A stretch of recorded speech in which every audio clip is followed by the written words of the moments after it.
जय जगन्नाथ सांग मैंने मोर आ गोटे फ्रेश ब्लॉग आपको बहुत बहुत स्वागत। आज शीत पागरे भुवनेश्वर तो अलग प्रकार शीत ये शीत पागरे जी आज गोटे बोबालिया मटन बिरियानी गोटे खाଇବା बार भी भल अच्छे आज आ शुणी तो बहुत मटन बिरियानी विषय में बहुत टेस्टी बोली से जगार आसतु जा खाଇବା देखा कौन केमती लगुच।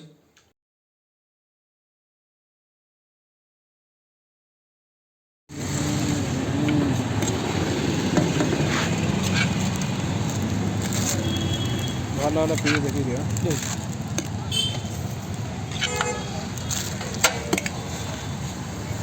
दुईटा करदे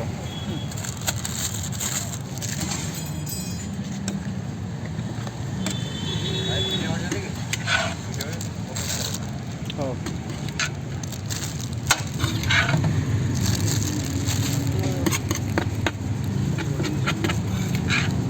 आगे 150 टଙ୍କା दिला भाई ଏବେ କେତେ ये 10 ଟଙ୍କା बढ़ी 10 ଟଙ୍କା ବଢ଼ିଛି ନା 60 ଟଙ୍କା ହେଇଛି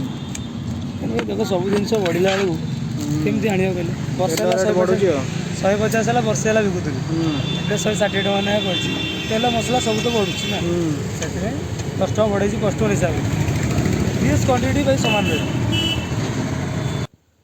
फाइनाली आम बिरियानी में पूरा ओपन हो जाइए एबे मु एक्चुअली घर को आनी खाड़ी जदि आप सेठी खाइबे देन आपको पत्र दिज्व तो देखो बिरियानी हूँ 160 टका भाई कहया कथा कि से 150 टकर आगु बिकुले किंतु तेल रेट बढ़िया सब जिन बढ़िबार एबे 160 टका हो तो आसतु देखिए ट्राए करवा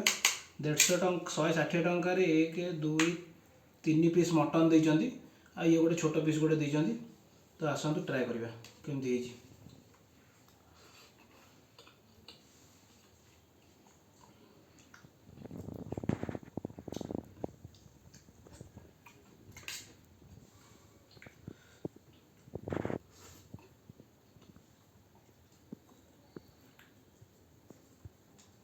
मटन देखी पारे बहुत बढ़िया से सीझी जाइए और हाथ में एमती छिड़ी बहुत बढ़िया सीझी जाइए।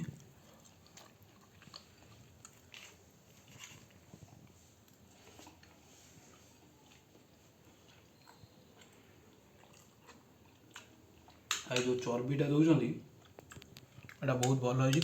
टे लुण पड़ता भल होता देख चर्बी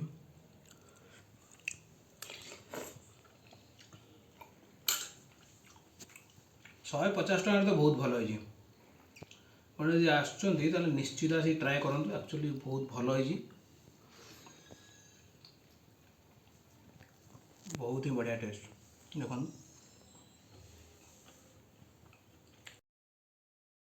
लोकेशनटा हूँ पटिया इन्फोसिटी स्क्वायर मो बस स्टैंड साइड्रे आनंदम बिरियानी